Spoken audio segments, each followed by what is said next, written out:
Көктемі мен жазы түгілі күзі мен қысының өзі жаймашуақ жылы болып келетін өңірде туып өскендіктен бе қайдам, Майгүл Қолдас қызы Жаппарова ханым тым ерте есейді. Балиғат жасына жетер-жетпестен өзге қатар құрбыларынан ерекшеленіп тұратын, кеуде тұсындағы қосанары бұртиып, кеудесі бұл түйіп, бозбалалармен челіккен жігіт челеңді еріксіз өзіне қарай тартатын. Сұлуға сұқтанбайтын жан бар ма? Оған сырттай ғашық болып, өздерінше меншіктеп жүрген үлкен кіші көптін. Мұның үстіне әуелетіп ән салып, би билеп, жазу сызудан да хабары бар болатын. Тіпті мұнысымен кішігірім ұжымдық жинақта да көрініп үлгерген. Бұл қыздың тым ерте есеуінің тағы бір себебі әкесі Қолдасын аты шыққан алқаштығын. Анасы Рахима жеңіл жүрісті жан еді. Ағасы Шерхан төбелестің түбін сүретін. Әпкесі Калимада жігіттермен сүйісумен олардың құшағына құлай кетудің хас шеберетін. Әрине, ойраны түскен отбасындағы ауыр аура мен пессимистік психологиялық ахуал бойжеткенді мына ғажайып өмірден бейтарап қалдырған. Соның әсері болса керек, ол кешқұрым мезгілде жігіттермен қыдыруды, аймалап өбісуді ұнататын, әрі онысын өзіне ерсі де көрмейтін. Ғашықтық пен жігіт құмарлық дерті бойын билеген бойжеткеннің бұл қылықтарын әй дейтін әже, қой дейтін қожа табылмайтын. Арман қала Алматыдағы медицина академиясын аяқтап үлгерместен Көктөбені кезіп, төсегі рахатын көріп қалған қызды еріккеннің бәрі ермек ететін. Жоғарғы курста оқитын жылтыңбайлар мен алып қаланың қылтыңбайлары өздерінің үшкір найзаларын оның көлшігіне қайта-қайта батырып алудан әсте тайынбайтын. Ауылдағы ата-анасы мен аға, әпке бауырлары оны дәу доқтор болады деп пәруейлер пәлек болып жүрген. Бір жолы мынандай сұмдық оқиға болды. Сайлауға түсіп, бағын сынап көрмек болған Дәудекей қапелімде Майгүлді кезіктіріп қалады. Бұл кезде ол аудандық ауруханада қатардағы қарапайым гинеколог дәрігер болып істейтін. Сайлауда өтсем өтермін, өтпесем кетермін деп жүрген Болат Мұсабековтің ойын кілт бұзылды. Түр-түсі келісті сұлуды Шымғаладағы қонақ үйлердің біріне шақырады. Оған қымбат көйлек әперіп, қолына сақина, мойнына трос, құлағына сырға салып, жатын бөлмесіне қарай сүйрей жөнеледі. Қапелімде есікті ішінен кілттеуді де ұмытып кеткен екен. Арақ-шараптан алшақтап қашпайтын, темекі тартудан тайынбайтын бойжеткен екеуі түні бойы әмпей-жәмпей болады. Шашы селдіреген, түр-тұлғасы шойын қап-қара Дәудекей әппақ қардай аруды әбден мыжғыла безеді. Ол жиған жас қыздың көлшігіне малтыған мырза өзінің үшкір найзасын әрең суырып алады. Осы тұста бөлмеге кенеттен кіріп келген Мария мен Сейітжан беттерін басып бұрылып тұра қашады. Майгүл олардан қымсынып ұялсын ба, әппақ санын жалтыратып ыңқылдап-сыңқылдап төсектен әзер көтеріледі. Мені көрдіңдер ме дегендей қос қолын төбесіне көтереді. Иә, дәл сол жылы халық қалаулысы бола алмаған Болат осылайша қалың елді біраз шулатады. Алайда Майгүлдей майысып тұрған жас ойнас тоқал тапқан оның өз есебі түгелтін. Бәйбішесінен тығылып-сығылып жүріп, Нақсүйермен жиі жолығудың амалын табады. Таусылып бітпейтін іс-сапарлар мен той-томалақты желеулетіп, онымен шұрасып жүреді, ойнайды, күледі. Әрине, олардың өзара не істегендерін бір Құдай ғана біледі. Сол Болат Қырғын деген керемет кітап жазып, онысын ұялмастан Майгүл бас дәрігер болып қызмет істейтін жүйке жүйелерін емдейтін ауруханаға да әкеліп тастайды. Байтал бастықтың айтқанын не кетпейтін мақұлбайлар әлгі кітапты жапа-тармағадай сатып алмады. Жиналған ақша авторитетті автор көңілдесіне шуба, пальто әпереді. Ауданда мүсе тұтпаған Майгүл облысқа қызметке ауысады. Әрине, бұған Болаттың облыс әкіміне жасаған бір ғана телефон соғуының септігі тиген. Алдымен наркологиялық орталыққа бөлім меңгерушісі болып орналасады. Мұнда ол Абдулла Мекенбаев деген бас дәрігердің қармағына түсіп қалады. Жылы жұмсақ диванға бір аунатып алғаннан кейін Майгүл оның жандық қуыршағына айналғанын өзі де сезбей қалады. Қысқасы, Айдулла жат десе жатады, тұр десе тұрады, қой десе қояды. Сөйтіп өзара әмпей-жәмпей болып жүргенде облыстық клиникалық ауруханаға бас дәрігердің орынбасары болып ауысқан Айдулла Нақсүйерін бірге ала кетуді ұмытпайды. Ол өзін медицина маршалымын деп санайтын. Әріптестері бұл екеуінің құпия тірліктерін бес саусақтай жақсы білетін. Алайда іш дерттері ішінде болып, ашық айтуға батылы бармайтын. Жиын тойларда бірге билейтін, кездесіп қалса кәдімгі ерлі-зайыптыларда құшақтасып, сүйісіп сәлемдесетін. Көрген жұрт анау бір аяғын сындырып алған қағынған кәрі қақпастың мұнысы несі екен дейтін. Көп өтпесте Майгүл онкологиялық ауруханаға бас дәрігер болып барды. Барғаны құрысын білімді де білікті кадрларды ашықтан ашық қудалайды. Сөйтіп кәсіби дипломы жоқ, басқа саланың мамандарын топырлатып қызметке қабылдайды. 3 әріптен тұратын құзырлы мекемеде істейтін біреудің інісін жұмысқа алып, оны өзіне орынбасар етіп тағайындайды.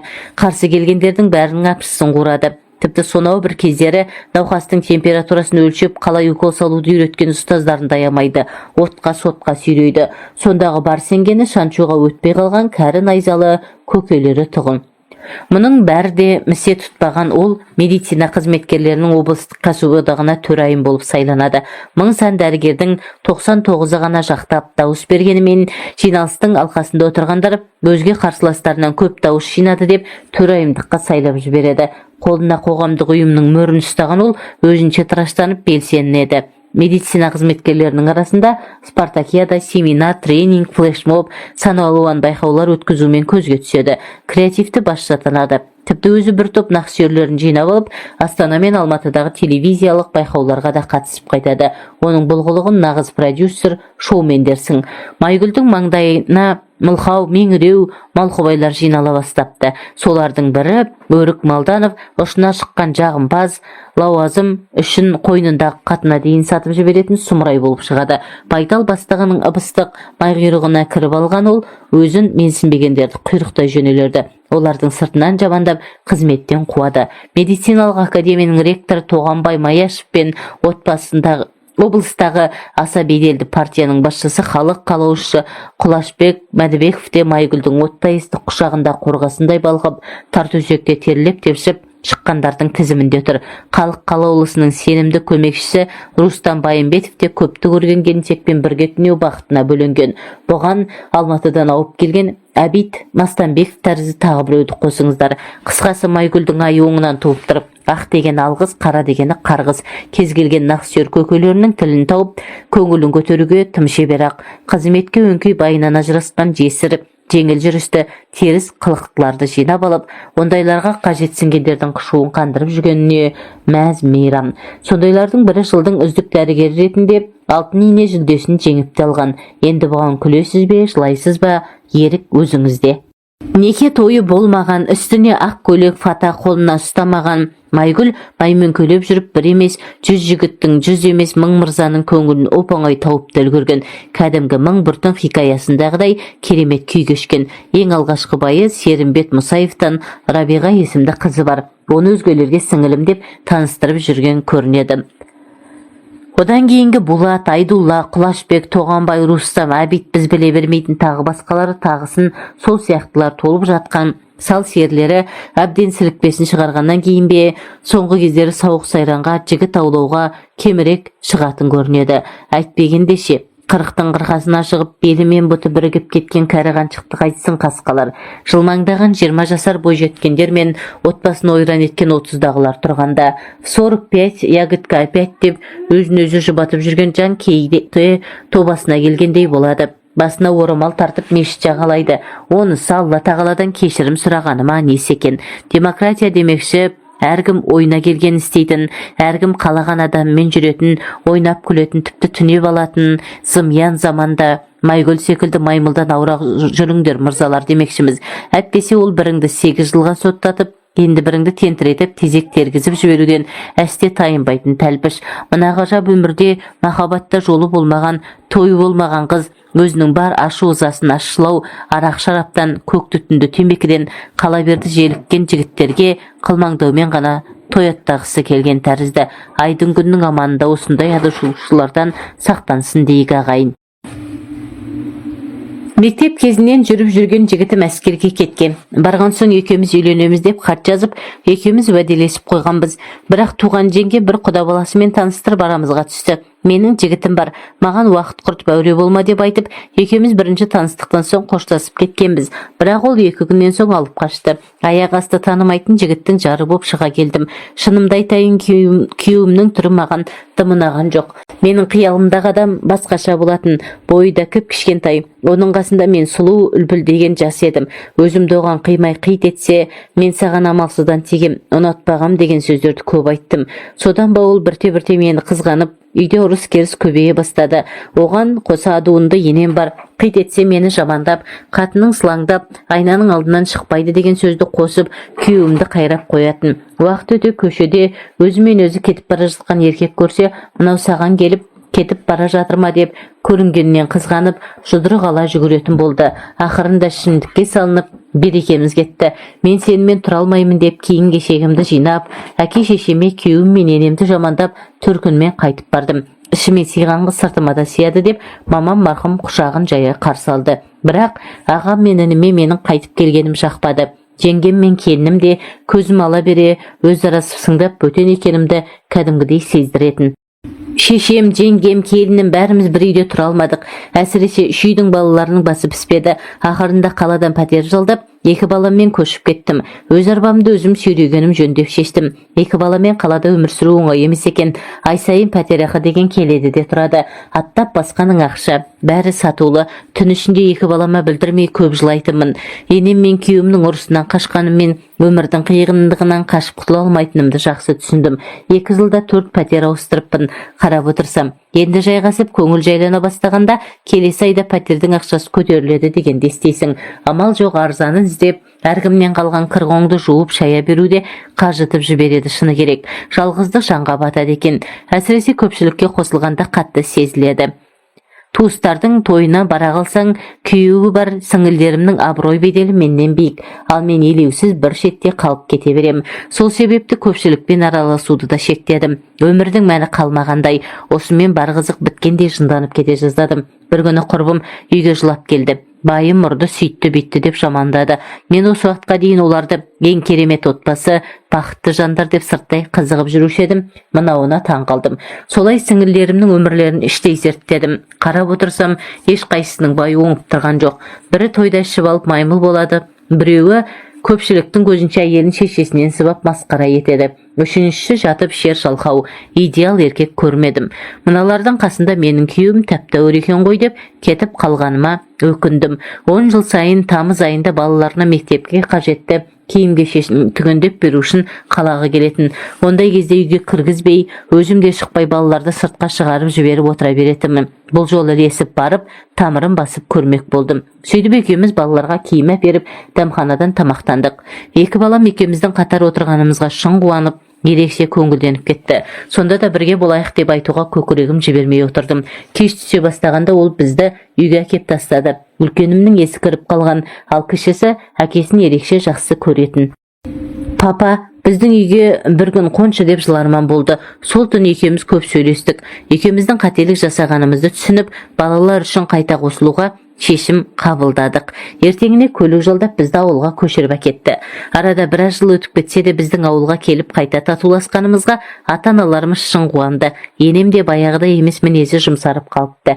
Қазір менің қас қабағыма қарап отыр. Бірақ күйеуімнің бұрынғы әдеті қалмапты. Ол ескі әуеніне қайта басты. Той-томалаққа бара қалсақ, үйге келгесін міндетті түрде ұрыс айғай-шу шығады. Бетіме күле қараған адамның бәрінен қызғанып, арасында қол жұмсайды. Бірақ амал жоқ, осы өмірді өзім қалап қайта қосылдым. Енді ішім жылап тұрса да, сырт көзге бақытты жан секілді көрінуге тырысам. Балалардың мазасын алмас үшін күйеуіме ренжімеуге, жаман жақтарын көрсем де көрмегендей болып үнсіз қалуға тырысып бақтым. Бір сөзбен айтқанда, одан үнемі өзімді бір саты төмен ұстай бастадым. Баяғы тәкаппарлықтан мен сұлумын, сені сүймеймін деп кергейтін Салимадан жұрнақта қалмаған. Бұдан не ұттым, бақыттымын ба жоқ па оны өзімде білмеймін. Байы бар деген атақты алдым. Бастысы осы.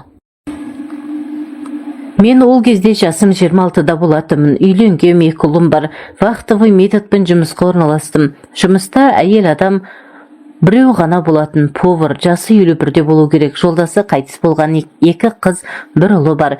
Қызы менімен жасты, ал ұлы 3-4 жас кіші. Ұлым бір рет көргем, повар келіншек томпақ болатын, үстіне футболка, бұтына үнемі жұқа лосина киіп жүретін. Лосинасы бұтына жабысып тұратын. Алдыңғы жағында алжапқышы болған соң особо ештеңе көрінбейтін, ал ең кигенде лосинасы бүкіл болмысын паш ететін. Мен көбіне іште қалатын болғандықтан оңаша көп қалатынбыз. Онымен итер суды сол кездері ақ ойлап жүргем, бірақ тоқым жетпейтін. Бірақ күйеуі туралы, қырындаған еркектер туралы көп айтатын. Бір күні столовойда отырғанымда өзінің белі ауырып тұрғанын айтты. Орнымнан тұрып белін жаймен сипап массаж жасап бергем. Көтенінде 1-2 айналып өттім. Сосын оған крем бар ма, бұдан да күштетіп жасап беретінімді айттым. Ол бар деген соң оның комнатасына өттік. Белін ашып крем жағып массажға кірісіп кеттім. Лосинасы мен трусиын қатарластырып 2 сантиметр төмен жылжытып қойдым. Кейін тағы сәл төмен түсірдім де, артынша футболкасын лифчиктің үстіне қарай көтердім. Қолымды трусиінің ішіне 1-2 рет апарып, көтеннің сығын сипап өттім. Кейін қайтадан жоғары көтеріліп, қолыма тіреліп қалып тұр деп лифчиктің артқы жағын ағытып жібердім. Әйел де қой деген мен арқаңа полный жасап беремін деп көндірдім. Арқасын аймалап жатып, екі жақ қолтықтың астында аймалап өтіп, емшектің жанынан тек саусақ ұштарын тигізіп өттім. Осылай бірнеше мәрте қайталаған соң, емшегіне екі жанынан қолыммен толық өттім. Ешқандай кедергі болмаған соң, крем жағылған қолымда сырғытып жөнеліп алақанға емшекті қапсыра құшып, ұшынан қысып жібердім. Осы кезде қой болмайды, баламдайсың ғой, бұл енді артық дегеніне, балам деп емес еркек ретінде қараңыз деп емшегінен қысуды жалғастырдым. Өзі қарсылық көрсетіп бастағанымен аңқылдап қоя бергенде кемтар емес екенін түсініп бұтынан киімін түгел шешіп алдым. Аузымен қойылып жатса да қолдар еш қарсылық танытып жатырған жоқ. Мен де шалбарым сыпырып тастадым да 4 тағандап тоңқайып тұрғызып уже суланып тұрған астына тығып жібердім. Астының тесігі кәдімгідей тар екен, бірақ суланып тұрған соң еркін кіріп шығуда аңқылдап жатыр. Бір кезде астынан су ағып кетті. Оның сиіп қойды ма деп көп итеріспейтін әйелдерде солай болады екен. Өзі солай деді. 10 минуттық арпалыстан кейін дәл сол позада астына ағызып жібердім. Ол сылқ етіп қисая кетті. 1-2 рет бітіріп үлгеріпті. Мен киімімді киіп жатқанда ол душқа кіріп кетті. Ал мен өз бөлмеме кеттім. 15-20 минут жатқаннан кейін қайта асханаға бардым. Артынан құшақтап қолымды астына тығып жібердім. Астына саусағымды салғанда асты соланып өзден ырси бастады. Дереу киімін төмен түсірдім де астына мүшемді тығып алдым. Осылай асханада 20 минуттай итерістік, аңқылда дөй түсті. Осы жағдайдан кейін ыңғайға келген жерде итеріп алып жүрдім. Бірде удай мас болып барып таңғы 3-ке дейін итерістік. Мен мас болған соң 5 сағаттық итерісте тек 2 рет бітіргенмін, ал оның үстінде бітіріпті. Үстіме отырып секіргенде кәдімгідей опыты бар екені көрініп тұр. Сөйтіп жүріп мен ол жақтан жұмыстан шығып кеттім. Бір күні келін ауруханаға қаратуға біздің қалаға келгенін айтты, бірақ мен шақырған квартираға бара алмайтынын, келіннен қорқатынын айтты. Сөйтіп тек серуендеп келуге далаға шыққанда кездесіп шыдай алмай подъезде итеріп алғам. Қазір арамыз алшақ болған соң тек по телефону итерісіп жүрмін.